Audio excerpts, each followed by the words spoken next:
O'Hagan's. Oh, to be sure, you can almost taste the action.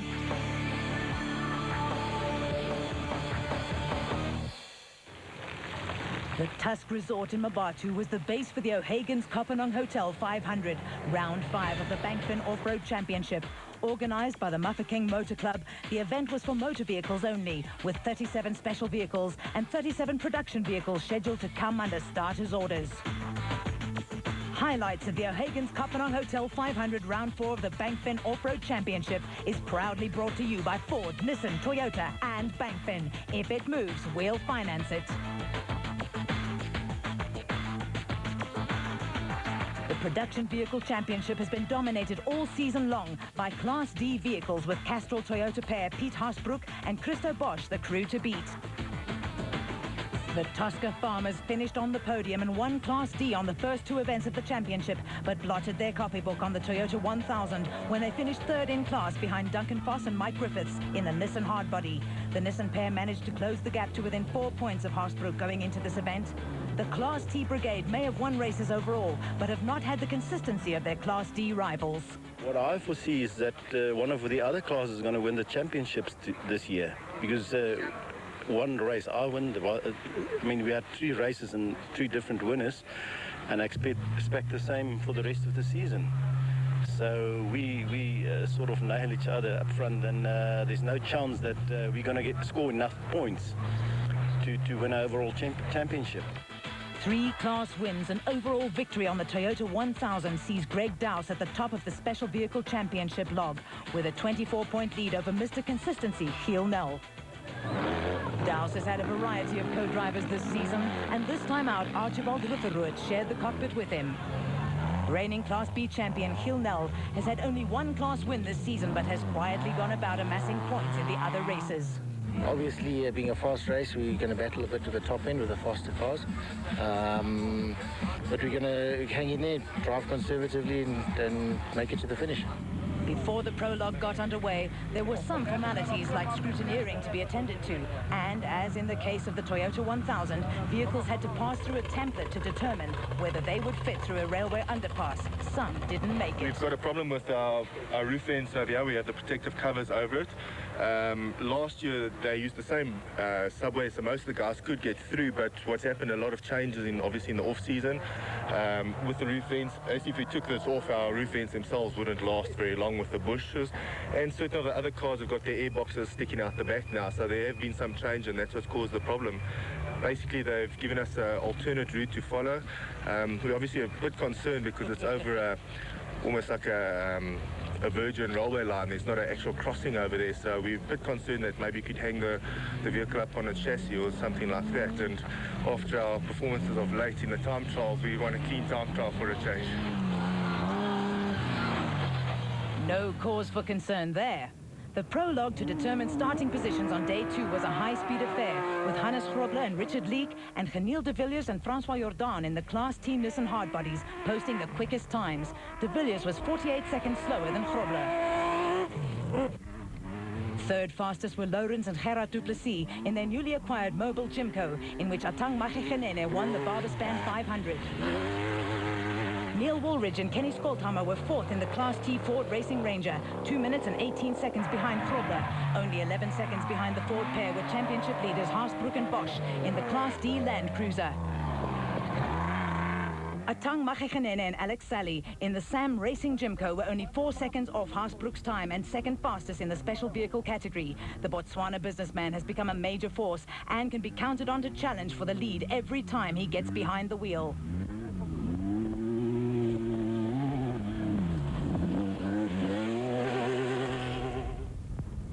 Former Bankfin touring car driver Duncan Foss and Mike Griffiths were 7th in the Class D Nissan hardbody, and based on recent form, a podium finish was likely on the O'Hagan's Kopanong Hotel 500.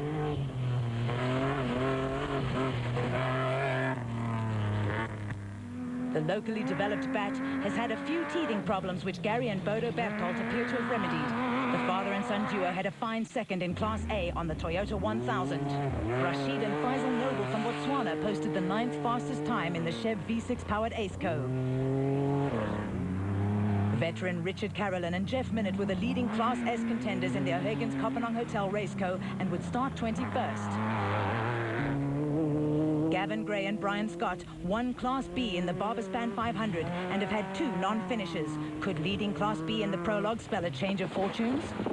There appears to be no stopping Manfred Schroeder and Jack Peckham in the Class E Ford Racing Ranger, who picked up class wins in the past 2 events and posted the fastest time in the prologue, almost a minute faster than Kasi Kutzea.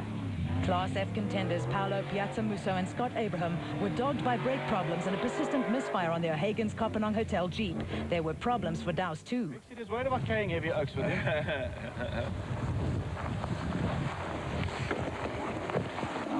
Side shaft or CV joint? Side shaft. A lot of cars are going around the tree, so there's a lot of track marks around that way.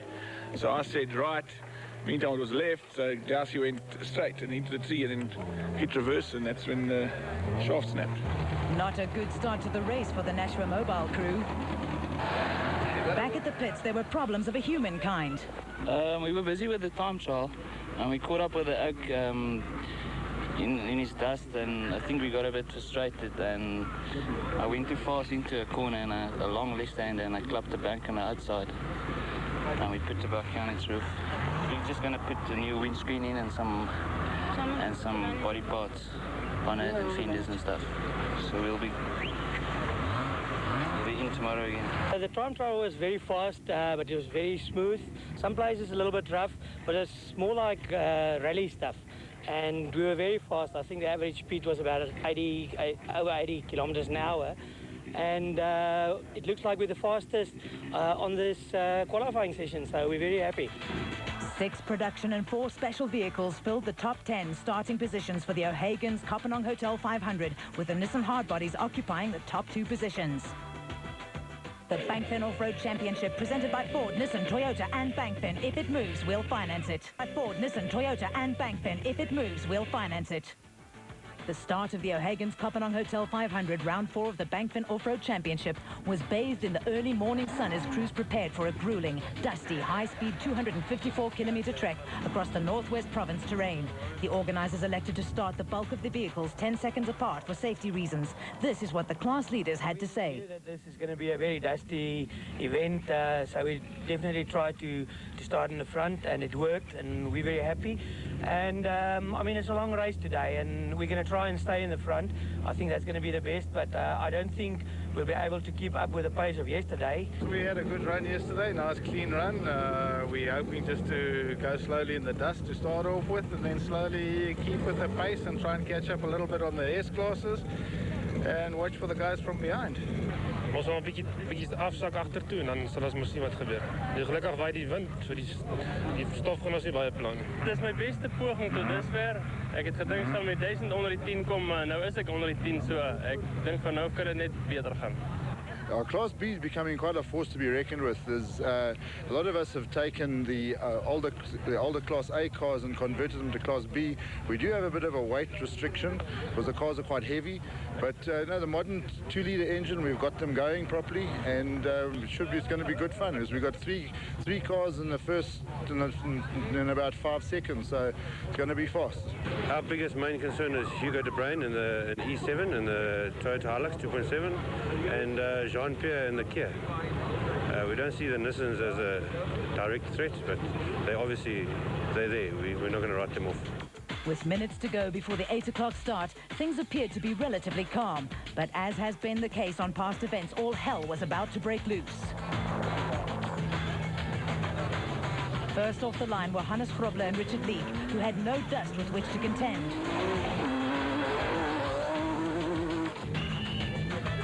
De Villiers and Jordan were next up and ready to chase their teammates down.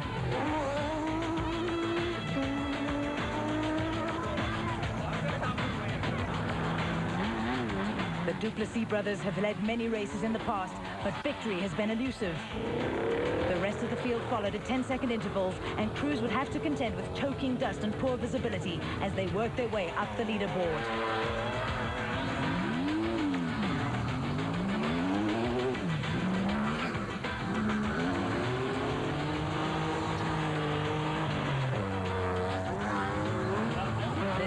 aerial shot provides a bird's-eye view of the action and the dusty conditions that confronted the teams. Minutes into the race, Grobler and Leek had matters firmly under control, but would later retire with a broken front suspension.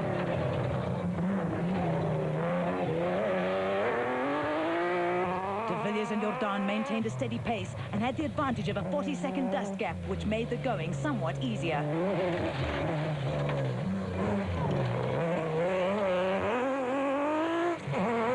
The Duplessis brothers had a dust gap of over 1 minute on De Villiers, but not so the rest of the field, who started at 10-second intervals. The Woolridge Skoldhammer V8-powered Ford sounded strong.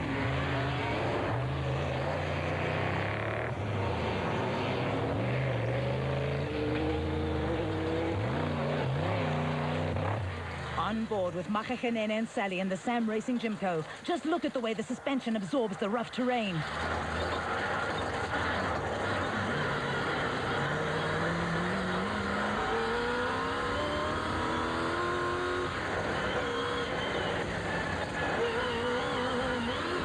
On board with R.P. Reyneke and Robin Houghton in the Castrol Toyota Land Cruiser as they headed for the railway crossing.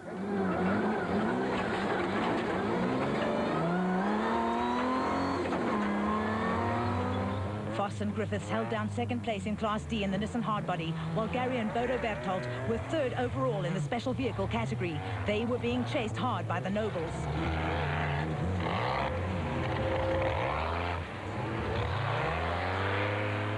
The Roger Taylor-developed Toyota with son Anthony at the wheel was well placed, but would later retire with suspension problems.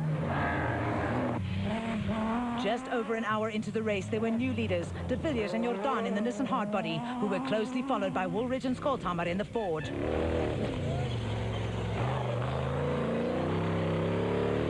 The Duplessis brothers had dropped a place, but still led the special vehicle category overall from Mmabatho and Sally, who had upped their pace.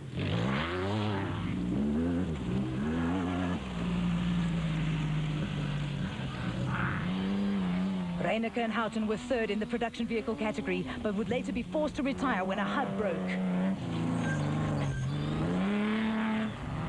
Haasbroek and Bosch clung to the Class D lead and had Foss and Griffiths right in their dust. This was developing into a nail-biting battle.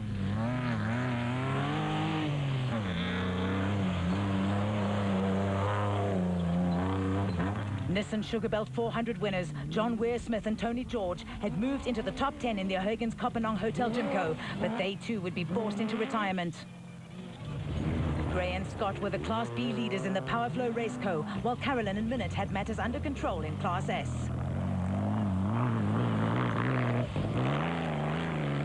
Schroeder and Peckham continued along their merry way and seemed under no pressure from the rest of the Class E field.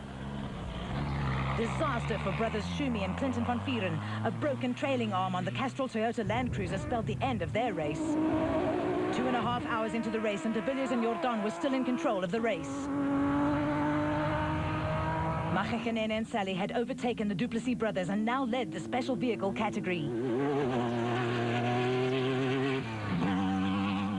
Haasbroek and Bosch still held a tenuous lead over Foss and Griffiths in the battle for Class D honours.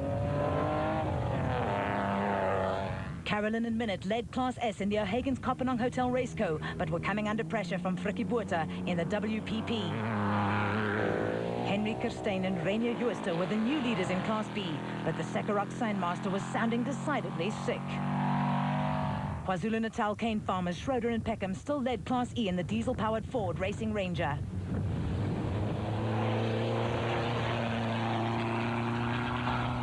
Piazza, Musso and Abraham started last after early morning carburetor problems. Running without brakes for the entire first loop also did not help matters. The designated service point was a hive of activity.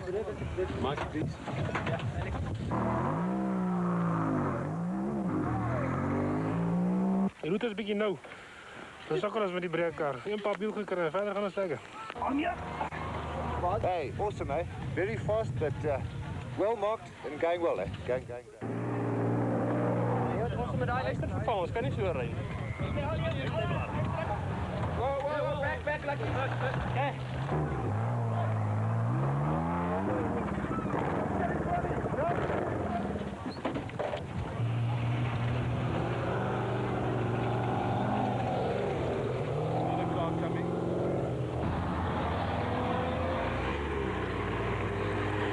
It's fast out there.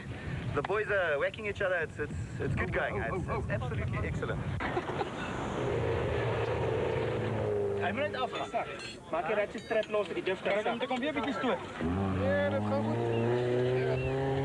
Stop maar net aan. Yeah, we got stuck. I don't think he saw us. So we got in next to him in the bush, and he came around the corner like that, and we just bashed each other like that. Nothing serious.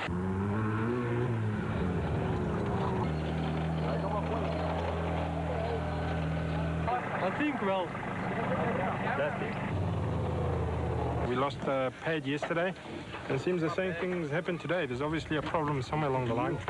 And to drive this monster truck with no brakes is a handful, so yeah, we'll see if we can get it to the finish. The Bankfin Off-Road Championship presented by Ford, Nissan, Toyota and Bankfin. If it moves, we'll finance it. Presented by Ford, Nissan, Toyota and Bankfin. If it moves, we'll finance it. There was no stopping Nissan pair de Villiers and Jordan, who had had a trouble-free run up to this point.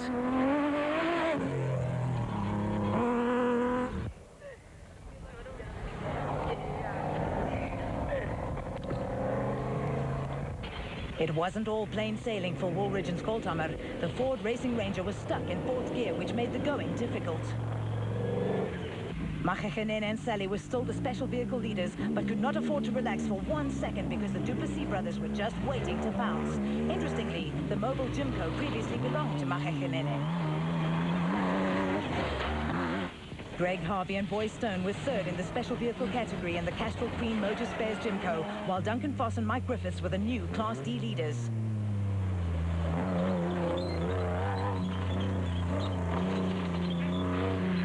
As was to be expected, Schroeder and Peckham still held on to a comfortable lead in Class E.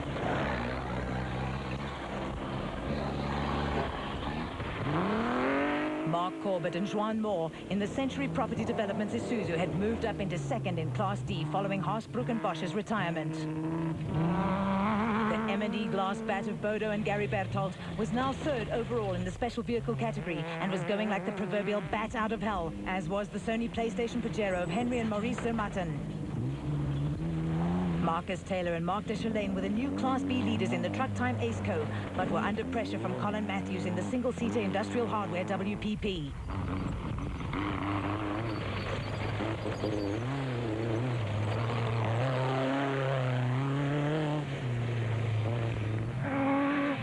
With less than an hour to go, de Villiers and Jordan continued their charge at the head of the field.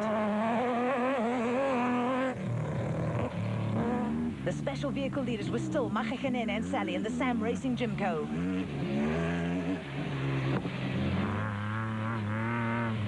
Foss and Griffiths led Class D and were third overall in the production vehicle category in the Nissan Hardbody. In a phenomenal performance, Schroeder and Peckham were fourth overall in the production vehicle category and the Class E leaders to boot. Class E championship leaders Hugo and Jaap de Bruin had no answer for the Ford pair and had to be content with second place in Class E. Another casualty was the Nashua Mobile Jimco of Terence Marsh and Trevor Ahea, and there was a new Class S leader, Mohammed Noor, in the rather sick-sounding Raceco. Wonder how long he'll last. Another Class S contender, Frikkie Botha, had moved up to second in class, but a flat left rear tyre would cost him valuable time.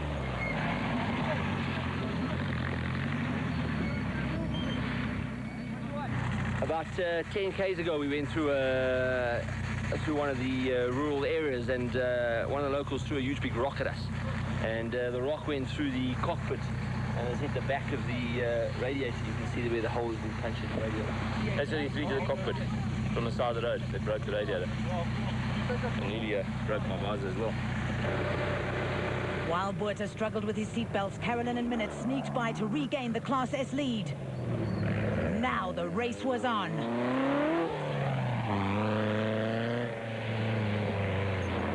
The finish of the O'Hagan's Kopenhagen Hotel 500 and a spectacular aerial display by the ex-World War II Nissan Harvards welcomed Geniel de Villiers and Francois Jordan across the line for their second overall win of the year. It was a good race. The second loop we really went without any hassles, and we're just glad to win again. Very disappointing. We were moving up nicely. We were up to third on the road. Fancied our chances on the second loop against the Nissan and the Ford, and about 40 k's out, the front right knuckle just sheared off completely on the weld.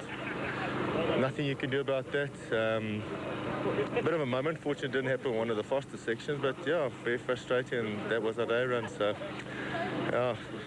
Woolridge and Skoltheimer limped across the line, second overall in the Ford Racing Ranger. The Duplessis brothers collected their first overall victory in the special vehicle category, with the mobile Jimco a little the worse for wear.